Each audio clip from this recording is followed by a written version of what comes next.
El Camino a Cristo, capítulo 8. El secreto del crecimiento.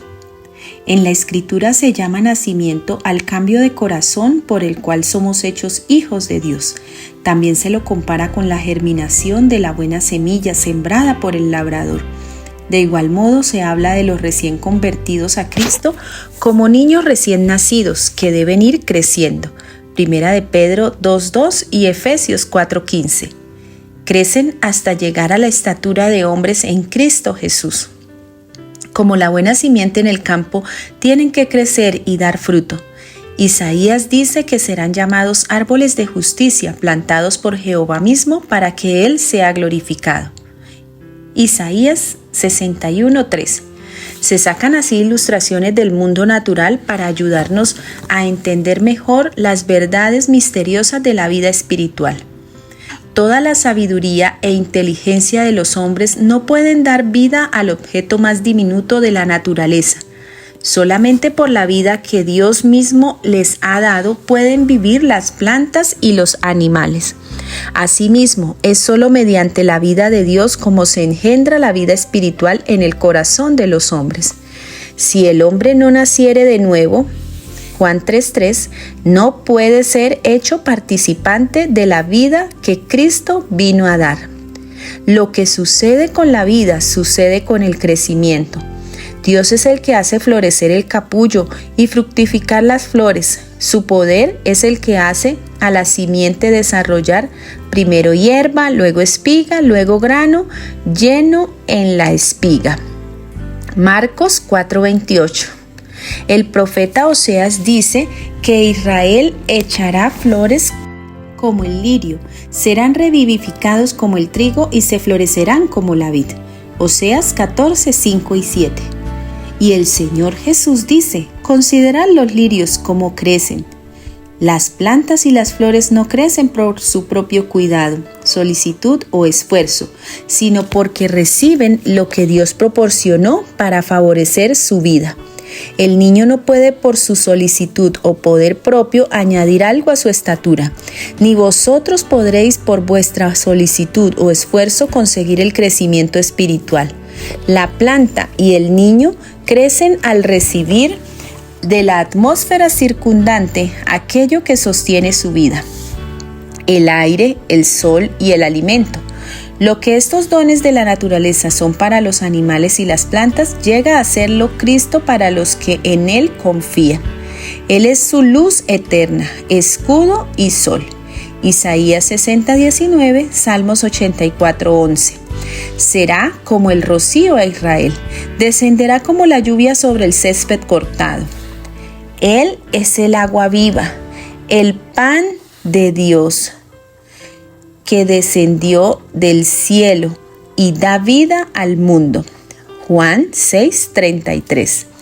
En el don incomparable de su Hijo, Dios rodeó al mundo entero con una atmósfera de gracia tan real como el aire que circula en derredor del globo. Todos los que decidan respirar esta atmósfera vivificante vivirán y crecerán hasta alcanzar la estatura de hombres y mujeres en Cristo Jesús. Como la flor vuelve hacia el sol para que los brillantes rayos le ayuden a perfeccionar su belleza y simetría, así debemos volvernos hacia el sol de justicia, a fin de que la luz celestial brille sobre nosotros y nuestro carácter se transforme a la imagen de Cristo. El Señor Jesús enseña la misma cosa cuando dice: permaneced en mí y yo en vosotros. Como no puede el sarmiento llevar fruto de sí mismo si no permaneciere en la vid, así tampoco vosotros si no permaneciereis en mí. Porque separados de mí nada podéis hacer. Juan 15:4 y 5. Como la rama depende del tronco principal para su crecimiento y fructificación, así también vosotros necesitáis el auxilio de Cristo para poder vivir una vida santa. Fuera de Él no tenéis vida. No hay poder en vosotros para resistir la tentación o para crecer en la gracia o en la santidad. Morando en Él podéis florecer, recibiendo vuestra vida de Él. No os marchitéis ni seréis estériles. Seréis como un árbol plantado junto a arroyos de agua. Muchos tienen la idea de que deben hacer alguna parte de la obra solos. Confiaron en Cristo para obtener el perdón de sus pecados, pero ahora procuran vivir rectamente por sus propios esfuerzos. Mas todo esfuerzo tal fracasará. El Señor Jesús dice, porque separados de mí nada podéis hacer. Nuestro crecimiento en la gracia, nuestro gozo, nuestra utilidad, todo depende de nuestra unión con Cristo.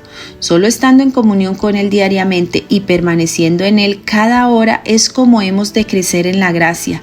Él no es solamente el autor de nuestra fe, sino también su consumador. Ocupa el primer lugar, el último y todo otro lugar. Estará con nosotros, no solo al principio y al final de nuestra carrera, sino en cada paso del camino. David dice, a Jehová he puesto siempre delante de mí, porque estando él a mi diestra no resbalaré. Salmos 16:8. Preguntaréis tal vez cómo permaneceremos en Cristo. Pues del mismo modo en que le recibisteis al principio, de la manera pues que recibisteis a Cristo Jesús el Señor, así andad en él. El justo vivirá por la fe. Colosenses 2:6, Hebreos 10:38. Os entregasteis a Dios para ser completamente suyos, para servirle y obedecerle, y aceptasteis a Cristo como vuestro Salvador. No pidáis por vosotros mismos expiar vuestros pecados o cambiar vuestro corazón, pero habiéndonos entregado a Dios, creísteis que por causa de Cristo el Señor hizo todo aquello por vosotros. Por la fe llegasteis a ser de Cristo, y por la fe tenéis que crecer en Él, dando y recibiendo. Tenéis que darle todo, el corazón, la voluntad, la vida, daros a Él para obedecerle en todo lo que os pida, y debéis recibirlo todo. A Cristo, la plenitud de toda bendición, para que more en vuestro corazón, sea vuestra fuerza, vuestra justicia, vuestro eterno auxiliador, y os dé poder para obedecer. Conságrate a Dios todas las mañanas, haz de esto tu primer trabajo, sea tu oración. Tómame, oh Señor, como enteramente tuyo. Pongo todos mis planes a tus pies. Úsame en tu servicio. Mora conmigo y sea toda mi obra hecha en ti. Este es un asunto diario. Cada mañana conságrate a Dios por ese día. Somete todos tus planes a Él para ponerlos en práctica o abandonarlos según te lo indicare su providencia. Podrás así poner cada día tu vida en las manos de Dios y ella será cada vez más semejante a la de Cristo. La vida en Cristo es una vida de reposo. Tal vez no haya éxtasis de los sentimientos, pero debe haber una confianza continua y apacible. Tu esperanza no se cifra en ti mismo, sino en Cristo. Tu debilidad está unida a su fuerza, tu ignorancia a su sabiduría, tu fragilidad a su eterno poder. Así que no has de mirar a ti mismo ni depender de ti, sino mirar a Cristo. Piensa en su amor, en la belleza y perfección de su carácter. Cristo en su abnegación, Cristo en su humillación, Cristo en su pureza y santidad, Cristo en su incomparable amor. Tal es el tema que debe contemplar el alma. Amándole, imitándole, dependiendo enteramente de Él, es como será transformado a su semejanza. El Señor dice, permaneced en mí. Estas palabras expresan una idea de descanso, estabilidad y confianza. También nos invita, venid a mí y os daré descanso. Mateo 11:28. Las palabras del salmista hacen resaltar el mismo pensamiento. Confiad calladamente en Jehová y espérale con paciencia. E Isaías asegura que en quietud y en confianza será vuestra fortaleza. Salmos 37:7, Isaías 30:15.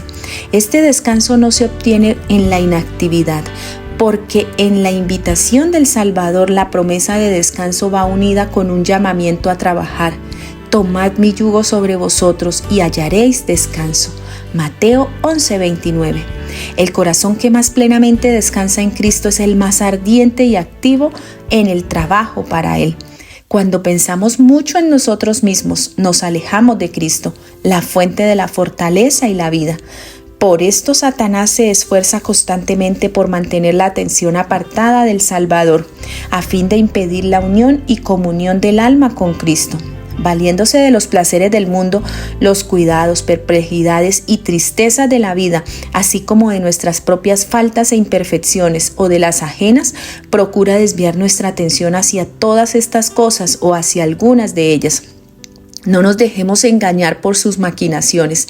Con demasiada frecuencia logra que muchos realmente concienzudos y deseosos de vivir para Dios se detengan en sus propios defectos y debilidades, y separándolos así de Cristo, espera obtener la victoria. No debemos hacer de nuestro yo el centro de nuestros pensamientos, ni alimentar ansiedad ni temor acerca de si seremos salvos o no. Todo esto desvía el alma de la fuente de nuestra fortaleza. Encomendémonos a Dios la custodia de nuestra alma y confiemos en Él. Hablemos del Señor Jesús y pensemos en Él. Piérdase en Él nuestra personalidad, desterremos toda duda, disipemos nuestros temores, digamos con el apóstol Pablo: vivo, mas no ya yo, sino que Cristo vive en mí. Y aquella vida que ahora vivo en la carne, la vivo por la fe en el Hijo de Dios, el cual me amó y se dio a sí mismo por mí. Gálatas 2:20. Reposemos en Dios. Él puede guardar lo que le hemos confiado. Si nos ponemos en sus manos, nos hará más que vencedores por medio de aquel que nos amó. Cuando Cristo se humanó, vinculó a la humanidad consigo mediante un lazo que ningún poder es capaz de romper. Salvó la decisión del hombre mismo. Satanás nos presentará de continuo incentivos para inducirnos a romper ese lazo, a decidir que nos separemos de Cristo. Necesitamos velar, luchar y orar para que nada pueda inducirnos a elegir otro maestro, pues estamos siempre libres para hacer esto. Mantengamos por lo tanto los ojos fijos en Cristo y Él nos preservará. Confiando en Jesús, estamos seguros. Nada puede arrebatarnos de su mano. Si le contemplamos constantemente, somos transformados en la misma semejanza, de gloria en gloria, así como por el Espíritu del Señor. 2 Corintios 3:18. Así fue como los primeros discípulos llegaron a asemejarse a su amado Salvador. Cuando aquellos discípulos oyeron las palabras de Jesús, sintieron su necesidad de Él, le buscaron, le encontraron y le siguieron. Estaban con Él en la casa, a la mesa, en los lugares apartados, en el campo. Le acompañaban como era costumbre que los discípulos siguiesen a un maestro y diariamente recibían de sus labios lecciones de santa verdad. Le miraban como los siervos a su Señor para aprender cuáles eran sus deberes. Aquellos discípulos eran hombres sujetos a las mismas debilidades que nosotros. Santiago 5:17. Tenían que reñir la misma batalla con el pecado. Necesitaban la misma gracia para poder vivir una vida santa. Aún Juan, el discípulo amado, el que más plenamente llegó a reflejar la imagen del Salvador, no poseía por naturaleza esa belleza de carácter. No solo hacía valer sus derechos y ambicionaba honores, sino que era impetuoso y se resentía bajo las injurias. Sin embargo, cuando se le manifestó el carácter divino de Cristo, vio su propia deficiencia y este conocimiento le humilló. La fortaleza y la paciencia, el poder y la ternura, la majestad y la mansedumbre que vio en la vida diaria del Hijo de Dios llenaron su alma de admiración y amor. De día en día su corazón era atraído hacia Cristo, hasta que en su amor por su Maestro perdió de vista su propio yo. Su genio rencoroso y ambicioso cedió al poder transformador de Cristo. La influencia regeneradora del Espíritu Santo renovó su corazón. El poder del amor de Cristo transformó su carácter. Tal es el seguro resultado de la unión con Jesús. Cuando Cristo mora en el corazón, la naturaleza entera se transforma. El Espíritu de Cristo y su amor enternecen el corazón y subyugan el alma y elevan los pensamientos y deseos a Dios y al cielo. Cuando Cristo ascendió a los cielos, el sentido de su presencia permaneció con los que le seguían. Era una presencia personal, impregnada de amor y luz. Jesús, el Salvador, que había andado, conversado y orado con ellos, que había dirigido a sus corazones palabras de esperanza y consuelo, había sido llevado de su lado al cielo mientras les comunicaba un mensaje de paz y los acentos de su voz. He aquí, yo estoy con vosotros todos los días hasta el fin del mundo. Mateo 28:20. Les llegaba todavía cuando una nube de ángeles le recibió. Había ascendido en forma humana y ellos sabían que estaba delante del trono de Dios como amigo y salvador suyo, que sus simpatías no habían cambiado y que seguía identificado con la humanidad doliente. Estaba presentando delante de Dios los méritos de su sangre preciosa. Estaba mostrándole sus manos y sus pies traspasados para recordar el precio que había pagado por los redimidos. Sabían que habían ascendido al cielo para prepararles lugar y que volvería para llevarlos consigo. Al congregarse después de la ascensión, estaban ansiosos de presentar sus peticiones al Padre en el nombre de Jesús. Con solemne reverencia se postraron en oración, repitiendo la promesa: todo cuanto pidiereis al Padre en mi nombre, Él os lo dará. Hasta ahora no habéis pedido nada en mi nombre. Pedid y recibiréis para que vuestro gozo sea completo. Juan 16, 23 y 24. Extendieron cada vez más alto la mano de la fe presentando este poderoso argumento. Cristo Jesús es el que murió, más aún el que fue levantado de entre los muertos, el que está a la diestra de Dios, el que también intercede por nosotros. Romanos 8:34. El día de Pentecostés les trajo la presencia del Consolador, de quien Cristo había dicho: estará en vosotros. Les había dicho además: os conviene que yo vaya, porque si no me fuere, el Consolador no vendrá a vosotros, mas si me fuere, os le enviaré. Juan 14:17. Y desde aquel día, mediante el Espíritu, Cristo iba a morar continuamente en el corazón de sus hijos. Su unión con ellos sería más estrecha que cuando estaba personalmente con ellos. La luz, el amor y el poder de la presencia de Cristo resplandecían de tal manera por medio de ellos que los hombres al mirarlos se maravillaban y al fin los reconocían que eran de los que habían estado con Jesús. Todo lo que Cristo fue para sus primeros discípulos, desea serlo para sus hijos hoy, pues en su última oración que elevó estando junto al pequeño grupo reunido en derredor suyo, dijo: no ruego solamente por estos, sino por aquellos también que han de creer en mí por medio de la palabra de ellos. Juan 17:20. Oró por nosotros y pidió que fuésemos uno con Él, como Él es uno con el Padre.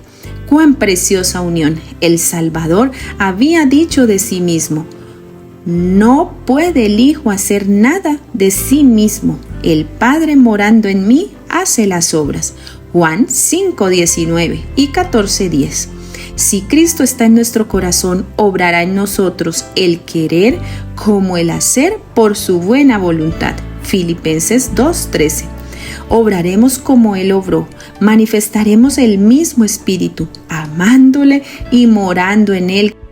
Creceremos en todos respectos en Él que es la cabeza, es decir, en Cristo.